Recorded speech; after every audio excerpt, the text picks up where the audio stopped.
I mean, just from a Wolfsonian perspective, since we're always interested in the context, you know, how objects and, I mean, we're interested in visual language.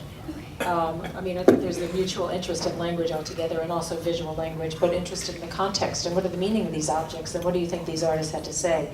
And can you talk a little bit about some of the themes or some of the things that resonate through, I mean, what can one learn through? I mean, many doctoral students, postdoctoral students, curators, people have borrowed, loaned, explore your collection. I mean, speak a little bit about the intellectual value of the collection, aside from the works themselves as works of art. Because many of the sound poets were also concrete poets.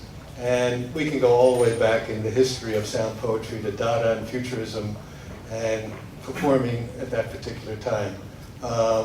And they're still doing it. And if you've ever heard some of these sound poets contemporary, they're absolutely extraordinary. What they can do with their voice and breathing and lungs, that's just incredible.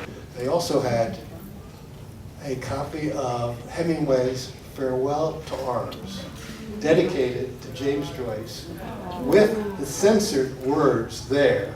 They were blacked out.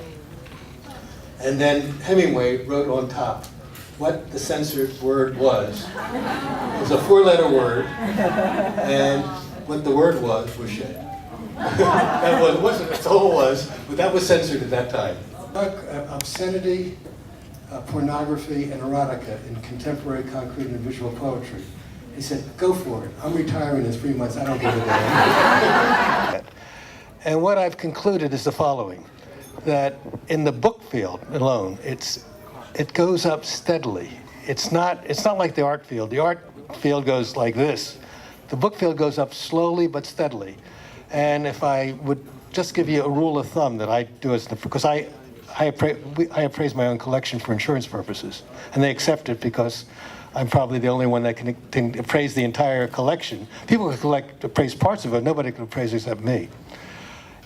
The rule of thumb is if something you bought in the 80s, or 70s or 80s, well, say 80s I would say, it's at least 10 times what you paid for it. That's the rule of thumb.